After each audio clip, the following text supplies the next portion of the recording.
welcome back to the Statistical Spurs YouTube channel. And where do we begin with this one?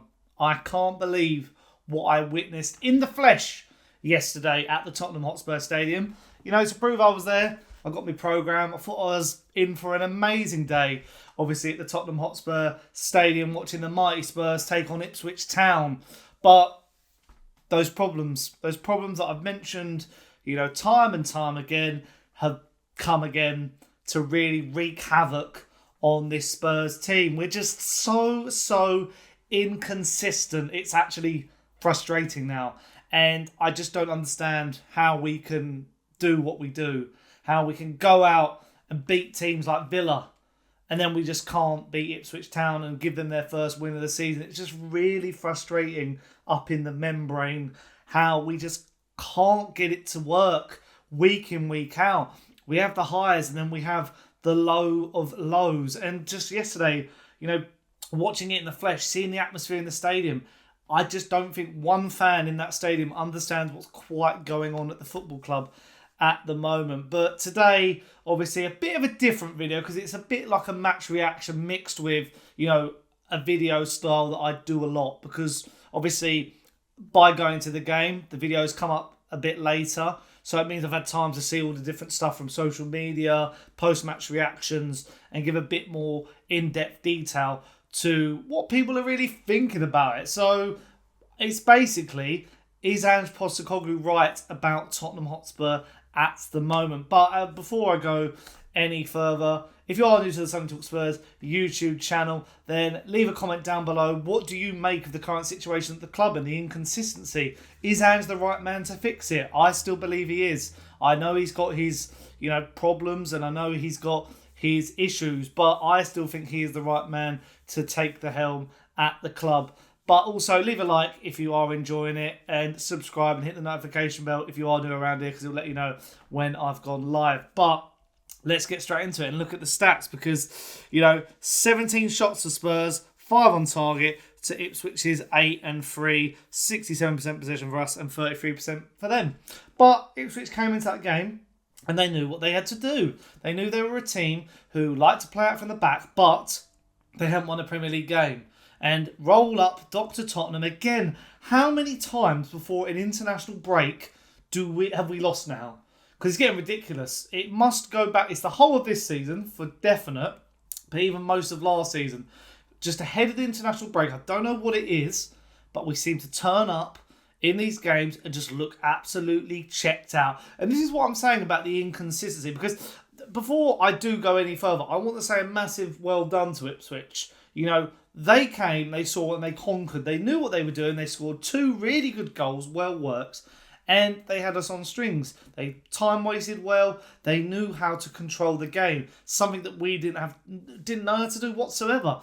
And I just look at the moment at the way this Tottenham team's built up. Because obviously, when these situations are going around clubs and you think, you know, who's to blame? Is it the manager? Is it the players? There's lots in general. Because you've got to look at, not one player was fighting yesterday. Not one player was winning the second ball. The bare minimum, you know. And then the passing was sloppy. You know, it's all that sort of stuff. And when you're watching it from the stand, you sort of can see it a bit more without commentary or, you know, you're not on your phone as much to see what Twitter's saying. So you can really use your eye test to go like, something wasn't right. And it's just a fluctuation of, again, we beat City. We beat Villa. We blow away West Ham. We beat Manchester United away from home. But then Palace, Brighton, Newcastle, Leicester, and then that. It just doesn't make sense. We don't draw games anymore. We just don't draw games. It's very, very confusing. We just win or we lose, and that's it. There's no in the middle. And I know what people say, like, well, look, you know, does a draw matter? It's only a point difference, but it's the morale. It's the, if you get a point against Galatasaray, it looks, you know, it's better. You can go into this game a bit more like, you know, a bit more emphasis and a bit more powerful, you know, in the mind that you can get better results. But, you know, moving on, and this is where my clips are going to start coming in now. Ange Postecoglou's post-match interview with the Spurs in-house media. He took total blame for, you know, turning stuff around, which I rate, but who is to blame at the moment? Is it on the players? Is it on him? I mean, you got to say it's a bit of both. Ange, thanks for joining us. Give us your assessment of today. Hugely disappointing, and I guess from my perspective, unacceptable, because we started the game nowhere near the levels we needed to be. We gave ourselves a mountain to climb, and then second half, obviously we had the ascendancy and enough opportunities to get the job done, but we didn't do enough with it. And you're going to ask, look, we got back from Turkey at 2 o'clock on Friday morning. Is that making an impact on what we saw in the first half? No, it's not. And if it is, that's even worse for me. So, look, it's my responsibility. I've got to fix it. We've been inconsistent this year, fair to say, and we shouldn't be that inconsistent. And when you are that inconsistent, that responsibility lies with me to try and help the players overcome that. And what did you think of the first half performance? As I said, we were just way too passive, both with and without the ball.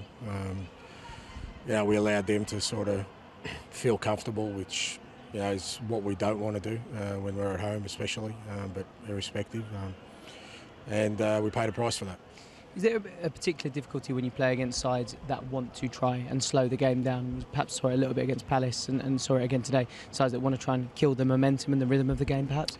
Oh, look, it's part of the Premier League now. Clubs are strategically doing it. You can almost work by your clock. The 20 minutes, somebody will go down. They'll come over and get instructions from the coach.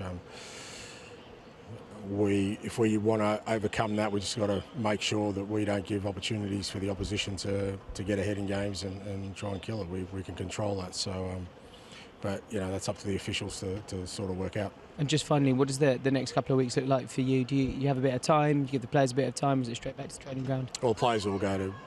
There's only 3 or 4 left. They're all going to national duty today, and we'll just keep working away till they get back. Thanks so much, Ange. Thanks, guys. Appreciate you joining us. Before international break, we just don't know. I don't know what it is. I don't know why we just, but you just look out throughout the whole team. Vicario at the moment, so dodgy between the sticks, just doesn't claim anything. Ipswich even hit the crossbar from a corner, which was very, very poor. Adogi and Poro are well off form.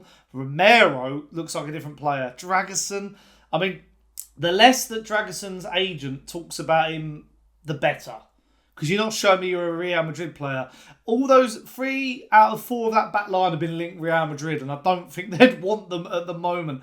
Bentancur was all right yesterday. I thought he actually put in a good effort. Then you've got, Kulusevski wasn't on form. I think Solanke played well, but they've just, he had one pop shot. Nothing really much more he could do. Son, I feel like I need to do an in-depth video on Son and his problems.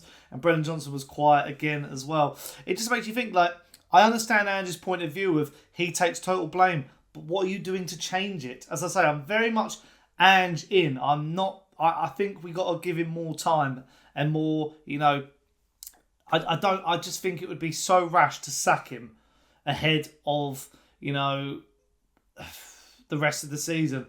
And I'm hearing people say Thomas Frank, Iriola. First of all, I don't think these managers are going to leave right now. But 2. Are they the level that we want? What is the level that Spurs want and need? I don't quite understand where we would go if we did sack him, and I think we should just back him because, I'm hearing people go yesterday before the game, well, if we'd won, or if we win, we go 3rd. The gap is just not even that much. We're 10th, and we could have gone 3rd. And, there's a lot of hindsight. If we'd won, And it's I know, but we've got to just keep looking forward. We've got Manchester City next, who are in a poor run of form. But it's just the fact it's before the international break. You stew over it longer. You're just thinking what could have been? And it does get rather annoying. And I do understand that. And I know there will be people in the comment section being like, come on, Sonny, pull yourself together. It's time for him to go. I just don't think it's right to, that knee-jerk reaction. I feel like unless you can give me actual good enough replacement who will cut an ideal realistic replacement, I can't see it happening. And Iriola, I can't see it happening yet. Frank, I just can't see it. And Man United have swooped in and got Ruben Amorim, and he was the best person on the market at the moment. I just feel like we need to give Ange more time, give him more trust, because I don't see the point of, it would be very reactionary. I don't think it makes a lot of sense. But that's just my opinion. But obviously, there's a lot of the fan base who I can understand their frustrations. I was there yesterday getting very annoyed at what I was seeing. Every cross going into the hands of Muric. No good patterns of play. It was just the lack of fight, the lack of leaders. There's something about this football club, the DNA of it, from top to bottom, is just a bit rotten. And obviously, when we say that, it's on Daniel Levy. But you can't blame Daniel Levy for yesterday, for the players' fight, for Ange's tactics. I think, maybe Ange should have started with Maddison in this game. We needed a bit more creativity. Maybe Sarr didn't need to start this game. But yeah, it's very confusing. But as I say, the fan base is quite divided, is split. And, there was this TalkSport caller who really made his mind up already. Let's get back to the pain of therapy as a Spurs fan. Let's head over to a fellow Spurs fan of mine. Adam joins us. Evening, Ad. Evening, Majestic. Evening, Alan. How you doing? Very good, Adam. I've had better Sundays, mate, for sure. Well, you can count me on the list, Majestic. I've been a Spurs for 40 years. I want to put it simple. I am Ange out. I give you a statistic why. 5 games out of 11. That's 50% of our games this season we've lost. Yeah. Counting end of last season, we've lost 10 out of 18 league games. That is not a good ratio for Ange to still be running this club. And I'll go even further a bit more to everybody who's listening to this show, okay? I also put accountable all those commercial vloggers that are accountable in continuing this kind of charade and allowing Ange with Levy, and it's been known before, ENIC are the problem with this club. And I put it to these commercial vloggers, okay, come on, you Last Word on Spurs, Chris Cowling, Boy Hotspur, okay? They're all accountable where they won't protest if ever the manager or ENIC are to blame for the demise of this club. We are going from bad to worse. We're rotten from the top to the bottom, and it can't go any longer, and something has to be done about it. And I'm calling out those fans that need to do more and call it for what it is, rather than just sitting on the periphery to please their paymasters to say that we're going in the wrong direction this club is going. So I want to know, what's the next plan? There's a great point, and the thing is... Can I ask quickly, commercial loggers, so Adam's talking are about... they paid by Spurs? I don't think they're paid by the club, but they'll be earning, they do their podcasts, and they're involved from like a journalistic point of view, especially people like Chris Cowling, who's a good friend of mine, and does a great YouTube channel, by the way. Adam is asking for more responsibility from those fans who have a voice to question the leadership, which is obviously at the top of the club. Now, Adam, my problem with this always is, and as a Spurs fan, is I always say it like this. If I am a tenant, right, at somebody's house and someone's the landlord, like, how are we going to get rid of the landlord? The landlord's there. Until he wants to go, what do we do? That's my frustration, Ad. Well, I'll tell you something to that, Majesty, and that's a very good question, and I've got a very good answer. You've got some very interesting, not so high commercial vloggers like Tottenham Away, right? Stel is an excellent podcast vlogger where he says it as it is. He's been saying for some time, if you get a chance to listen to him, please do listen to him. I hear to everybody. Everyone's got their opinion, I understand. But if you listen to his opinion, he's been saying that this club has been mediocre since the day Levy came into owning the club. Owning more interested, great, we have a great stadium, training facilities, but we have no interest on the playing side. It's great that we're bringing in the revenue. I couldn't complain less, and I'd rather be in that situation in an ideal world. However, it is silverware that we're lacking. And I think the contingency of Levy's hiring and firing of 14, 15 managers in the years he's owned the club shows a lot about where this club is going. But you're asking him to do it again. Well, the thing is, we haven't had the success since Poch left, really, and I think that's the problem. Poch ultimately didn't have any success. Yeah. There wasn't success. He had 2 months we had no players to buy.